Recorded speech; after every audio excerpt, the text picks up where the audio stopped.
నా పేరు విఠల్. విఠల్ అన్న, ఎందుకు వచ్చారు మరి నేను ప్రజావానికి? గత 15 సంవత్సరాల నుండి నేను డబుల్ బెడ్రూమ్ గురించి అర్జీ పెట్టుకోండి వీళ్ళేంటా వాళ్ళేంటా తిరుగుతూనే ఉన్నా. ఇప్పటివరకు ఏం కాలేదు. నేను ప్రైవేట్ ఎంప్లాయీని. ఇవాళ స్కూల్లో వర్క్ చేస్తా. డుమ్మా కొట్టి ఇక్కడ వచ్చినాయి. ఇవాళ వచ్చి అప్లికేషన్ అంటే మొత్తం వెరిఫై చేసిండ్రు. సెకండ్ లిస్ట్లో ఉన్నది అని చెప్పారు. మొన్న సెకండ్ లిస్ట్ కూడా విడుదలైంది. దాంట్లో కూడా మా పేరు రాలేదు. ఇప్పుడు మరి థర్డ్ లిస్ట్ చేస్తారు కావచ్చు. మరి థర్డ్ లిస్ట్లో వస్తుందేమో చూడాలి. మరి రేషన్ కార్డు ఉందా అన్న? రేషన్ కార్డు ఉంది, అన్నీ ఉన్నాయి. క్యాస్ట్ సర్టిఫికేట్ ఉంది, అన్నీ ఉన్నాయి.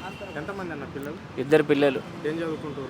పిల్లలు చదువుతున్నారు. ఇక ఏం చదువుకుంటారు? పాప ఎంబీఏ చేస్తుంది, బాబు బీటెక్ చేస్తున్నాడు. నేను ప్రైవేట్ ఎంప్లాయీని.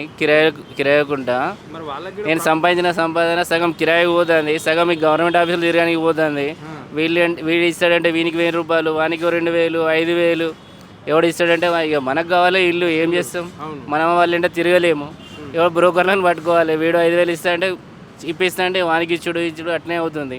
ఇప్పటి వరకు ఏం లేదు, పట్టించుకునేటోడే లేడు. అది ఇక మన గురించి పిల్లలు అంత పెద్ద చదువులు చదువుతున్నారు, మరి స్కాలర్షిప్స్ అని వస్తున్నాయన్నా? స్కాలర్షిప్ అంటే అది సెకండరీ. అది స్కాలర్షిప్ వస్తుంది, వాళ్ళు తీసేసుకుంటారు. ఇక కాలేజ్ వాళ్ళు డిగ్రీ ఉన్న వాళ్ళకు, ఇంటర్మీడియట్ ₹1 కూడా ఇచ్చేది లేదు. ఇస్తాను ఏం లేదు, అదేం లేదు. ఇచ్చే వాళ్ళకి ఇవ్వడము. ఇక ఎండేమైంది ఎండుతుంది, నిండుతుంది అంతే. ఇంద్రమ్మ యువ వికాసం కింద అప్లికేషన్ చేసుకున్నారా? చేసుకున్నాం. రాజీవ్ గాంధీది. అది 2500 ఇస్తా అన్నాడు కదా, అది లేదు. మరి ఎట్లుందన్న? 6 గ్యారంటీలలో ఏమేమి వచ్చినాయన్నా? ఈ 6 గ్యారెంటీ ఇక గవర్నమెంట్ నుండి వచ్చేది. ఇక బియ్యం వస్తాయి 24 కిలోలు. అది కేంద్రం 75% ప్లస్ ఈయనతో 25%. అది వస్తుంది బస్ అంతే. మరి సన్న బియ్యం వచ్చినాయన్నా? సన్నవి ఈసారి ఇవ్వలేదు. ఏదో ఎలక్షన్ కోడ్ అని చెప్పి వాడు మోసం చేసేసిండు. రేషన్ షాప్ వాడు కూడా ఎలక్షన్ కోడ్ అని చెప్పి మళ్ళీ అదే దొడ్డు బియ్యం ఇచ్చిండు. మరి ఎట్లుందన్న ఈ 15 ఏళ్ల పాలన ఎట్లా అనిపిస్తుంది రాష్ట్రంలో? 15 ఏళ్ల పాలన 15 ఏళ్ల పాలన అయిపోయింది కదా కేసీఆర్ది. రేవంత్ రెడ్డి పాలన 15 నెలలు అవుతుంది. ఏమో ఇప్పుడైతే మంచిగా మాట్లాడారు లోపలనైతే. ఇంతకుముందు ఏంది ఎమ్మెల్యేలు ఎంపీలు వాళ్ళకి సంబంధించిన వాళ్ళకు వాళ్ళ తొత్తులకి అందరికీ ఇండ్లు ఇస్తాము అది ఇది అని చెప్పి వాళ్ళకి ఇచ్చుకున్నారు. ఇప్పుడు ఈ రేవంత్ రెడ్డిది అట్లా కాదు అది ఇది అని చెప్తున్నారు. మరి చూడాలి ఈసారైనా. ఈసారి వస్తుందేమో చూడాలి. ఇక మళ్ళీ పరీక్షించుకోవడానికి వచ్చిన నా అదృష్టాన్ని. నా పేరు శంకరయ్య. మేము హన్మకొండ జిల్లా నుండి వచ్చాము. మా మిత్రుడు నల్గొండ జిల్లా నుండి కూడా రావడం జరిగింది. మేము ఉమ్మడి ఆంధ్రప్రదేశ్లో ఏర్పడినటువంటి పారాలీగల్ వ్యవస్థ 2006లో ఏర్పడింది. 2014 వరకు మేము వర్క్ చేసినాము. ప్రస్తుతం భూభారతిలో ఒక అప్పీల్ వ్యవస్థ అనేది ఏర్పాటు చేయడం జరిగింది సార్. మేము ఇంతకుముందు పేదవారి యొక్క భూ సమస్యలను తీర్చడానికి వర్క్ చేసినాం. 10 సంవత్సరాల అనుభవం ఉంది. నల్సార్ యూనివర్సిటీలో ట్రైనింగ్ తీసుకున్నాం. ఇలాంటి మేము రాష్ట్ర వ్యాప్తంగా ఒక 133 మంది ఉన్నాం సార్. అయితే మేము ప్రస్తుతం భూభారతిలో కొత్త చట్టంలో అప్పీల్ వ్యవస్థను ఏర్పాటు చేసి ట్రిబ్యునల్స్ని ఏర్పాటు చేసేయడంలో భాగంగా భూమి న్యాయ సలహా కేంద్రాలు కూడా ఏర్పాటు చేద్దామని ప్రభుత్వం పరిశీలనలో ఉంది. అందుకోసం అని చెప్పేసి ఈ ట్రిబ్యునల్స్లో మమ్మల్ని ఇంతకు ముందు సర్వీస్ చేసి వాళ్ళని విఆర్ఓలుగా ఎలాగైతే తీసుకున్నారో మేము 10 సంవత్సరాల అనుభవం ఉన్నటువంటి మమ్మలను కూడా భూమి న్యాయ సలహా కేంద్రాలు ఏర్పాటు చేసేటప్పుడు మేము రాష్ట్ర వ్యాప్తంగా ఉన్నటువంటి 133 మంది పారాలీగల్స్ని తీసుకుంటే మేము పేదవారికి భూ సమస్యల పైన పరిష్కారం కోసం మేము రెవెన్యూకు మరియు ప్రజలకు అనుసంధానంగా మేము వర్క్ చేస్తాం సార్. ఇట్లాంటి మా పారాలీగల్ వ్యవస్థను ప్రభుత్వం ఉపయోగించుకుంటే పేదవారికి మంచి పేరు, పేదవారికి సహాయం చేయడం అవుతుంది, ప్రభుత్వానికి కూడా ఒక మంచి పేరు వస్తుంది. ఇంకొక ముఖ్య విషయం ఏంటంటే సార్, భూభారతి చట్టాన్ని రూపకల్పన చేసినటువంటి ధరణి కమిటీ మెంబర్ అయినటువంటి గౌరవనీయులు సునీల్ రెడ్డి సార్ గారు కూడా ఈ ధరణి కమిటీ మెంబర్ సార్. ఈ సునీల్ సారే మమ్మల్ని ఆర్డీఐ సహకారంతో, కేంద్ర ప్రభుత్వ సహకారంతో అప్పుడు పారాలీగల్ వ్యవస్థను ఏర్పాటు చేయడం జరిగింది. అప్పుడున్న కాంగ్రెస్ ప్రభుత్వమే మమ్మల్ని పారాలీగల్ వ్యవస్థకు పేదవారికి అనుసంధానంగా ఏర్పాటు చేయడం జరిగింది. తర్వాత వచ్చినటువంటి ప్రభుత్వం వాళ్ళు పారాలీగల్ వ్యవస్థను పూర్తిగా తీసివేయడం జరిగింది.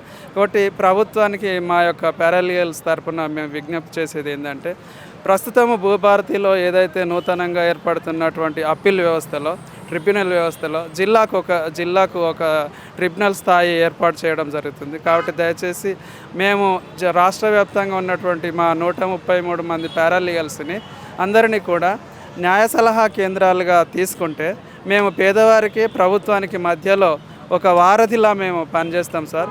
మేము ఇంతకుముందు గతంలో కూడా పారాలీగల్ వర్క్ చేసినాము.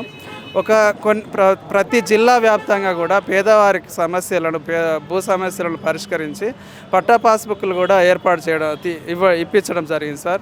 దీంట్లో భాగంగా అప్పుడు ఉన్నటువంటి రఘువీరారెడ్డి రెవెన్యూ మంత్రి గారు కూడా ఈ ప్రభుత్వంలో రెవెన్యూ సదస్సులు ఏర్పాటు చేసిండ్రు. దానిలో భాగంగా ప్రతి రెవెన్యూ సదస్సులో మండలం వారీగా పారాలీగల్ ఒక మెంబర్గా కూడా CCLA నుండి మాకు తీసుకోవడం జరిగింది సార్. అప్పుడు ఉన్నటువంటి ప్రభుత్వం వాళ్ళు మమ్మల్ని CCLAకు అనుసంధానంగా వర్క్ చేయించడం జరిగింది సార్. కాబట్టి మా యొక్క సేవలని మాకు భూ సమస్యల మీద భూ చట్టాలపైన కూడా కొంత అవగాహన ఉంది. ప్రతిష్టాత్మకమైన నల్సార్ యూనివర్సిటీలో కూడా మేము ట్రైనింగ్ తీసుకోవడం జరిగింది సార్. అందుకనే ప్లస్ భూ నిపుణులు సునీల్ సార్ గారు మమ్మల్ని తీసుకోవడం జరిగింది అప్పుడు. కాబట్టి ప్రస్తుతం మేము ఉన్నటువంటి పరిస్థితిలో మేము సెర్పు DRDAలో ఇతర పనులు చేస్తున్నాం సార్. కమ్యూనిటీ కోఆర్డినేటర్గా మహిళా సంఘాలకి అనుసంధానంగా పనిచేస్తున్నాం. కాబట్టి ప్రస్తుతము అయితే పేదవారి భూ సమస్యల పరిష్కారం కోసం ప్రభుత్వం ఏ విధంగా అయితే ఆలోచిస్తుందో మమ్మల్ని కూడా ఆలోచించి అప్పీల్ వ్యవస్థలు మమ్మల్ని తీసుకుంటే మేము ప్రభుత్వానికి ఒక మంచి పేరు తీసుకురావడానికి మేము సహకరిస్తాం సార్. దయచేసి ప్రభుత్వానికి మా విన్నపం ఏంటంటే అప్పీల్ వ్యవస్థ, ట్రిబ్యునల్ వ్యవస్థలో మా పారాలీగల్స్ని అందరినీ కూడా తీసుకోవాలని కోరుతున్నాం సార్. శంకరయ్య, పారాలీగల్, హన్మకొండ జిల్లా పారాలీగల్స్ అసోసియేషన్ అధ్యక్షుడు సార్. Thank you sir. ఎందుకు వచ్చారమ్మా ఇక్కడ ప్రజావాణి దగ్గర? ఎందుకు వచ్చినా అంటే నాకు పింఛన్ వస్తలేదు సార్. మా హస్బెండ్ చనిపోయాడు, 3 సంవత్సరాలు అవుతుంది. అంటే లేదు సార్, ఇంకా అప్పుడు చేయలేదు సార్. అప్పుడు ఇప్పుడు చేసుకున్నారా? చేసుకుంటే వరంగల్ది కార్డు ఉంది, మాది జమ్మికుంట ప్రాపర్. అక్కడికి పోతే ఇక్కడ ఇవ్వమంటాను, ఇక్కడికి పోతే అక్కడ ఇవ్వమంటాను. అది మీకు ఓటర్ ఐడి ఎక్కడ ఉంటే అక్కడే వస్తుంది పింఛన్ అని వాళ్ళు అంటారు.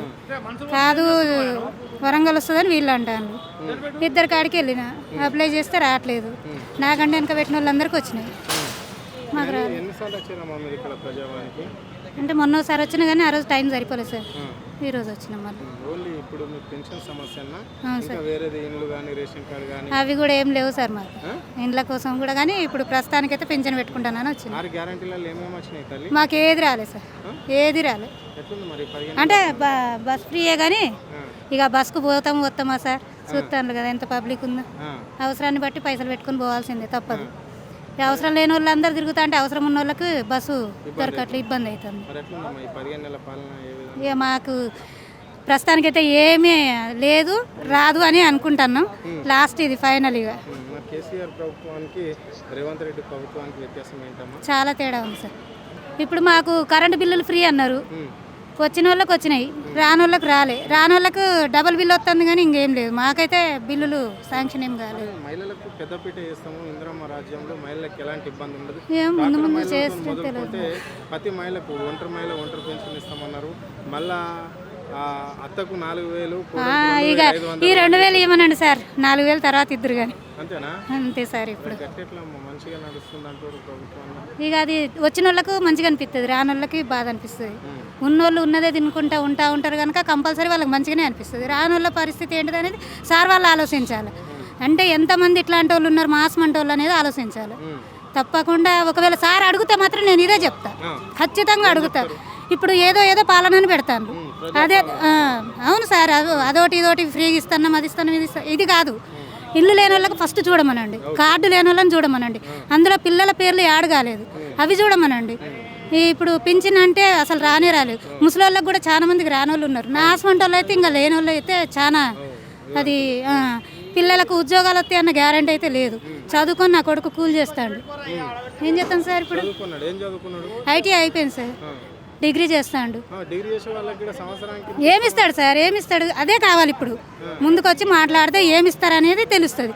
ఎవరికో ఇచ్చినాం, ఎవరికో చేసినాం, ఎవరికో లంచాలు ఇచ్చి చేసుకున్నాం అది కాదు సార్. మా హాస్మంట వాళ్ళని చూడమనండి ఫస్ట్. మా హాస్మంట వాళ్ళని చూస్తే ఇంత దూరం రాం కదా సార్.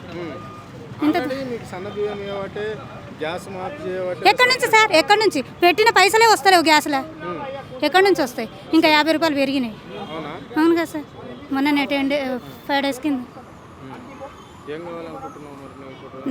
నాకు ప్రస్తుతానికి పింఛన్ కావాలి సార్. నాకు ఎక్కడన్నా ఇంత ఇంటి స్థలం ఇస్తే పర్లేదు, వాళ్ళు ఇచ్చినా పర్వాలేదు, ఇవ్వకున్నా ఇంకా చేసేది ఏం లేదు సార్. ఇన్నిసార్లు అయితే తిరగలేం కదా, అది మరి కేసీఆర్ గారిని మించి చేస్తామని అనుకుంటున్నారు కనుక అదేదో నిరూపించాలి.